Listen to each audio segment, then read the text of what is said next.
Hello மக்களே, எல்லாம் எப்படி இருக்கீங்க? இன்றைக்கி நம்ம ஃபார்மில் என்னாச்சு அப்படின்னா ஒரு சேடான அப்டேட் தான்.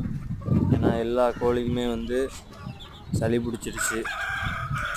முந்தா நாள் நல்ல மழை, சரியான மழை எங்கள் ஊரில். இந்த கிளிப்பை பாருங்கள், பார்த்தாலே உங்களுக்கு தெரியும் எந்த அளவுக்கு தண்ணி நிற்கிது அப்படிங்கிறது உங்களுக்கு பார்த்தாலே தெரியும். நல்ல மழை, எல்லா கோழியுமே தூங்கி விழுவுது.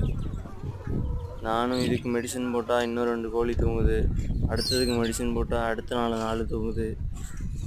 என்ன பண்ணுறதுன்னு, எப்படி ஓவர் கம் பண்ணி வர்றதுனே தெரியல. அதுவும் இல்லாமல் நல்ல எல்லாமே முட்டை ஒரு கோழிங்க, ஃபுல்லாத்துக்கும் சளி, பார்த்தாலே தெரியும்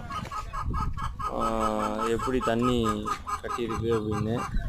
இப்போ பாருங்கள், நேற்று போஸ்ட் போட்ட சேவைலாம் எல்லாமே சளி, எல்லாத்துக்குமே சளி. கோழி குஞ்சுங்க எல்லாமே தண்ணியில் மூழ்கிற கண்டிஷனுக்கு போயிடுச்சு. இப்போ வாய்க்கால் மாதிரி வெட்டி விட்டு தண்ணி போயிட்டுருக்கனால இப்போ ஓரளவு இருக்குது. ஃபுல்லாக எல்லா கோழி குஞ்சுமே தண்ணியில் மூழ்கிற கண்டிஷனுக்கு ஆகிடுச்சு. அப்புறமா ஒரு வீடியோ கிளிப்பில் வரும் பாருங்கள், எல்லாமே இந்த சின்ன சின்ன குஞ்சுங்க நம்ம வீடியோவில் போட்டிருப்போம், பார்க்காதவங்களுக்கு பாருங்கள். இந்த கோழி குஞ்சு எல்லாமே அது 1 மந்த்தாக இது எப்போ நான் சேல்ஸ்ன்னு போட்டிருக்கேன். ஆக்சுவலாக அது சேல் பண்ணல. அதுக்கப்புறம் எல்லாமே நல்லா தண்ணியில் மூழ்கி ஆகிடுச்சு கோழி குஞ்சுங்க. நானே மலையில் இறங்கி போய் பொறுக்குனதுக்கப்புறம் எல்லா கோழி குஞ்சையும் நான் வீடியோ எடுக்கலை, இருந்தாலும் சொல்கிறேன்.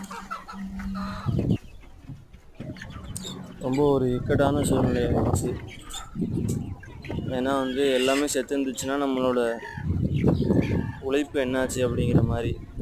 அப்புறம் இன்குபேட்டரில் வச்சு ரெடி ஆகி குஞ்சுங்களுக்கும் சளி, எல்லாத்துக்குமே அந்த மழையில் நனைஞ்சது எப்படி ஓவர் கம் பண்ணி வர்றதுன்னு தெரில.